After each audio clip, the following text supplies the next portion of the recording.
যে স্বামী স্ত্রীর মধ্যে যে ভালোবাসাটা, এটা পবিত্র, এটা জান্নাতি।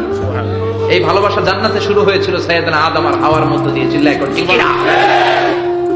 স্বামী স্ত্রী দুইজনে একের হাতের সাথে আরেকজনের হাত মিলালে হাতের সগীরা গুনাহ মাফ করে কে? আল্লাহ। স্বামীর জন্য একটা ত্রাস হয়ে দাঁড়ায় স্ত্রী, ত্রাস।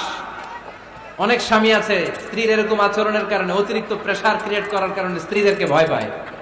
এজন্য বোনদেরকে বলবো, লিতাসকুনু ইলাইহা, এমন ভাবে আপনি আপনার স্বামীর সামনে নিজেকে প্রেজেন্ট করেন যাকে আপনাকে দেখলে আপনার স্বামীর চোখ জুড়িয়ে যায়, হৃদয়টা প্রশান্ত হয়ে যায়, আপনাকে দেখলেই আপনাকে ভালোবাসতে মনে চায়, ঠিক কিনা? এজন্য রব্বুল আলামিন বলেন, আমি নারীদেরকে তৈরি করেছি লিতাসকুনু ইলাইহা, যেন পুরুষেরা স্ত্রীদের সংস্পর্শ যখন পায় পুরুষদের হৃদয়টাকে প্রশান্ত করে দেয় কে? রব্বুল আলামিন বলেছেন, খাদিজার জন্য জান্নাতে আমি এমন একটা ঘর বানিয়েছি যেই ঘরের মধ্যে কোনো বিশৃঙ্খলা নাই। খাদিজার জন্য জান্নাতে এমন একটা প্রাসাদ আমি বানিয়েছি যেই প্রাসাদের মধ্যে কোনো আওয়াজ নাই, কোনো কোলাহল নাই, কোনো বিশৃঙ্খলা নাই। কারণ খাদিজা আমার নবীকে এমন একটা ঘর উপহার দিয়েছে যেই ঘরের মধ্যে কোনো বিশৃঙ্খলা ছিল না, আওয়াজও ছিল না। পড়েন সুবহানাল্লাহ।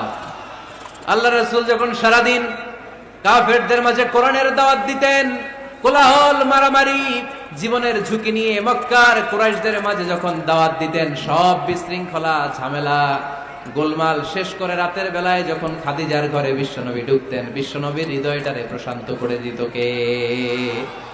আম্মাজান খাদিজা বিশ্বনবী সাল্লাল্লাহু আলাইহি ওয়াসাল্লামের জন্য এমন ঘর উপহার দিয়েছেন যেই ঘরে বিশ্বনবী আসলে বিশ্বনবীর হৃদয়টা ঠান্ডা হয়ে যেত। সুবহানাল্লাহ পড়েন।